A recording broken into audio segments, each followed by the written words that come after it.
আমরা একটা রং কম্পিটিশন করবো, কার থেকে কারটা সুন্দর হয়। আমরা বোতল মুজ চলো এবার আমরা রং করবো। আমি আমার মামতো ভাইয়ের সাথে তিনটে আমার মামতো ভাই আমার চোখ ধরবে এবং আমি 3টে কালার নিব। এখন দেখি আমি কেমন কালার পাই। এবার আমি যে কোনো 3টে কালার নিব।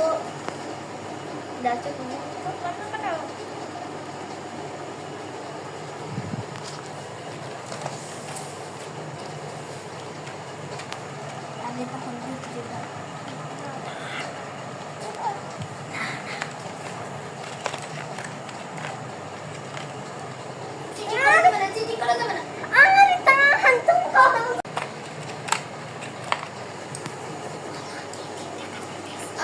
আমি 3টে কালার পেয়েছি।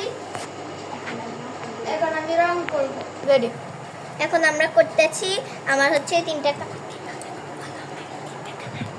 এখন আমার 3টে কালার। এখন আমরা তরমুজ আঁকবো।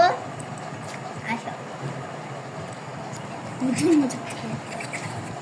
হ্যালো গাইজ, এবার আমরা দেখবো কারটা সবচেয়ে বেশি সুন্দর। এখানে তাহানও আঁকছে, সারাও আঁকছে। দেখা যাক কারটা বেশি সুন্দর।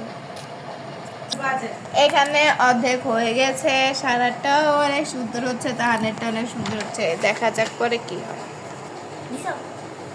গাইজ আমাদের আঁকার স্কিল এত ভালো না, সেজন্য আমরা সুন্দর করে আঁকতে পারি না। আপনারা আবার দেখে হাসবেন না। ওকে, আবার আমরা দেখাবো আমাদের রং মানে কালার করা। এই যে এটা হচ্ছে আমার কাজিনের এবং এটা হচ্ছে আমার। গাইজ আপনারা বলেন এখানে কারটা বেশি সুন্দর হয়েছে, আপনারা কমেন্ট করে জানান। এটা হচ্ছে সারাটা আর এটা হচ্ছে তাহান। আপনারা বলেন পরবর্তী ভিডিওতে আমরা কি আঁকতে পারি। ওকে, টাটা, বাই বাই। এবার আমি 3টে কালার পেয়েছি এবং এখন আমি আমার মামাতো ভাইয়ের চোখ ধরবো। গো। এবার আমার কাজিন নিবে। এখন আমি চোখ বন্ধ করবো। অনেক পেন্সিল